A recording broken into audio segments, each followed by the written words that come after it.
तो बच्चों हमने देखा कि कॉपर जो है वो बर्न नहीं होता, लेकिन कॉपर जो है हमारे ऑक्सीजन के साथ रिएक्ट होकर कॉपर ऑक्साइड की परत बनके जम जाता है। ठीक है। Now silver and gold, these metals do not react with oxygen. आप इसे ऑक्सीजन के साथ मिलाकर जलाओ, ऑक्सीजन को निकाल के जलाओ, इसे किसी भी तरह से अगर आप आग देंगे तो सिल्वर एंड गोल्ड ऐसे मेटल्स है जो ऑक्साइड नहीं बनते। आप कभी भी लाइफ लॉन्ग ये नहीं सुनेंगे सिल्वर ऑक्साइड, गोल्ड ऑक्साइड, ये नहीं सुनेंगे, राइट। सो सोडियम मेटल किस तरह रिएक्ट करता है इसे देखने के लिए हम एक एक्टिविटी करेंगे जो आपके टेक्स्ट बुक में एक्टिविटी 3.9 है। Hold any of the sub sample taken above with a pair of tongues and try burning over a flame. एक छोटा सा चिमटा लेके किसी भी मेटल के सैंपल को क्या करिए, छोटे से चिमटे में पकड़िए और आग के सामने उसे आग दीजिए, उसके आग के सामने छोटे से चिमटे में लेकर एक मेटल को पकड़िए। Repeat with the other metal substance. अलग अलग iron, zinc, carbon, sodium, copper, ये सारे मैग्नीशियम, ये सारे मेटल्स के बारीक बारीक सॉलिड पार्टिकल्स को आप एक छोटे से चिमटे में आग के सामने पकड़िए और ऑब्जर्वेशन देखिए क्या मिलेगा। या आपको वो पटाखे की आवाज आएगी, डैजलिंग वॉइस आएगी, या आपको बदबूदार गैस निकलेगी उसके अंदर से, मेटल के अंदर से, या फिर फ्लेम के चिंगारियां निकलेंगे। ये आपको ऑब्जर्वेशंस देखना है। व्हाट फ्लेम, और फ्लेम का कलर कैसे होगा, मेटल का कलर कैसे हो, metal how which metal Burns easily, और कौन सा मेटल बहुत जल्दी जलने लगेगा और कौन सा मेटल बहुत देर के बाद जलेगा, और कौन सा मेटल अपना कलर चेंज करेगा और कौन से मेटल से गैस निकलेगी। ये सारे चीजें हमको ऑब्जर्व करना है एक्टिविटी 3.9 करके।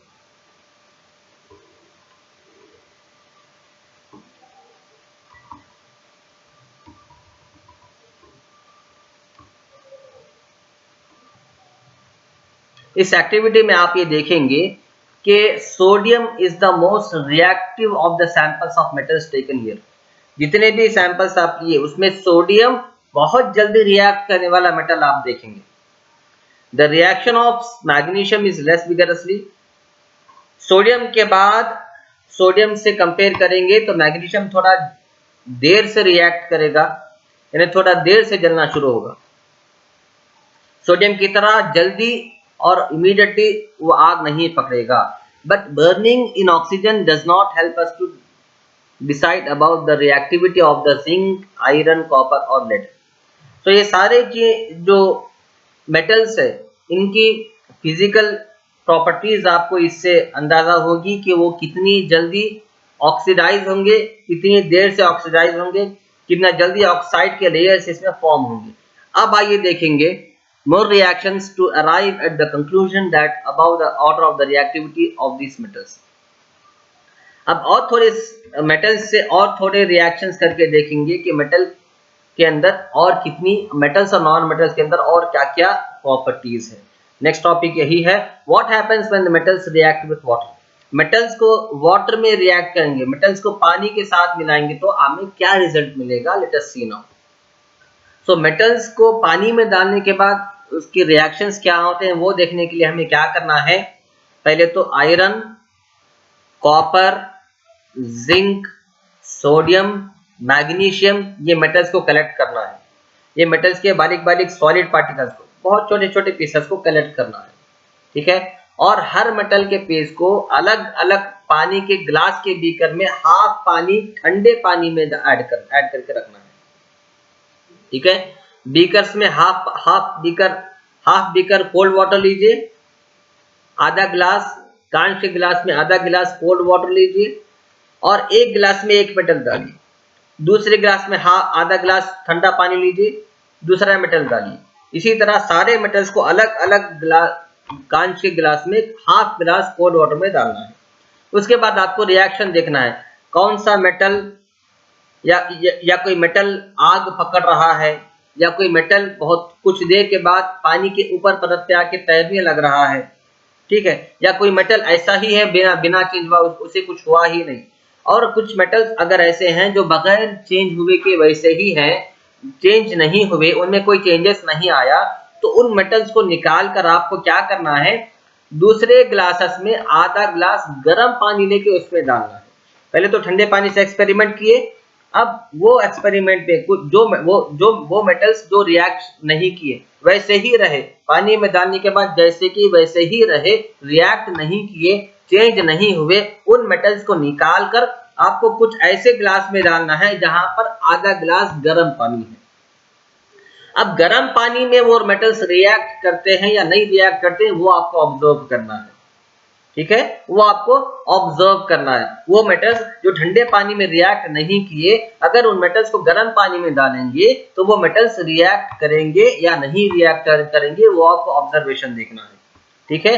अगर वो मेटल्स गर्म पानी में भी रिएक्ट नहीं किए, गर्म पानी में भी उनमें चेंजेस नहीं आए, गर्म पानी में डालने के बाद भी वो जैसे के वैसे ही रहे, तो फिर उन्हें स्टीम के थ्रू पास करना है, यानी गर्म भाप के साथ पास करना है।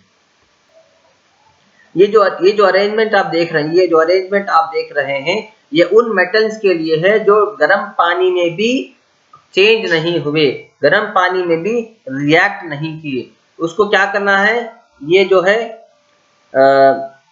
बीकर है, ये टेस्ट ट्यूब है, ठीक है, ये टेस्ट ट्यूब है। इस टेस्ट ट्यूब में ये मेटल का सैंपल है, ठीक है, ये मेटल का सैंपल है बच्चों। इसमें इस अरेंजमेंट में ये जो टेस्ट ट्यूब है उसे क्रॉस करके फिक्स किया गया है स्टैंड पे, ठीक है। इसके बीच में यहाँ पे मेटल रखा गया है और कॉर्नर में ग्लास वूल रखा गया। ग्लास वूल यानी इसे एक तरह की कपास है, ये कॉटन नहीं है लेकिन वो अलग कपास है। इसको पानी में भिगाकर यहाँ पे रखा गया है, यहाँ पे रखा गया है, और इसकी तरफ नीचे से यहाँ पे कैंडल से या फिर बर्नर से आग दी गई है। इसके वजह से बीकर में जो टेम्परेचर क्रिएट होता है, इसकी वजह से ये मेटल में क्या रिएक्शन होता है, और वो रिएक्शन और मेटल में क्या कौन सी स्टीम, कौन सी गैस पैदा होती है, वो गैस को इस पाइप के जरिए, ये पाइप के जरिए यहाँ पे कलेक्ट किया जाता है। व्हाट द पॉइंट, ये वाटर है, ये वाटर है, ये वाटर है, और ये जो बबल्स है ये हाइड्रोजन बबल्स है। मतलब ये कि वो मेटल्स जो ठंडे पानी में रिएक्ट नहीं किए और गर्म पानी में डालने के बाद रिएक्ट नहीं किए, अगर उन्हें आग देंगे, अगर उनके टेम्परेचर को इंक्रीज करेंगे तो उनसे हाइड्रोजन गैस रिलीज होती है, और वह हाइड्रोजन गैस इस पाइप के जरिए पानी में जब जाए तो हाइड्रोजन के बुलबुले बन के निकलती। ये जो बबल्स है, आप ये जो टेस्ट ट्यूब में जो बबल्स देख रहे हैं वो क्या है, हाइड्रोजन बबल्स है। गॉट द पॉइंट बच्चों। Metals react with water and produce a metal oxide and hydrogen gas. Metal को जब हवा के मौजूदगी में आग दिया गया था तो वो सिर्फ मेटल ऑक्साइड बने थे, राइट।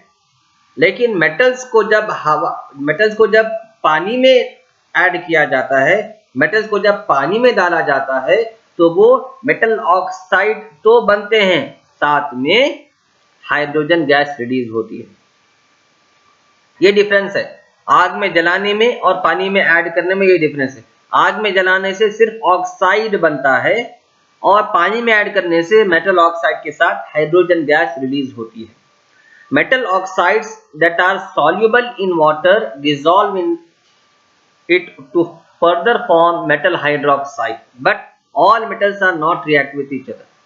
वो मेटल्स जो पानी में डिसॉल्व हो जाते हैं, पानी में घुल जाते हैं, वो मेटल्स मेटल हाइड्रोक्साइड बनते हैं।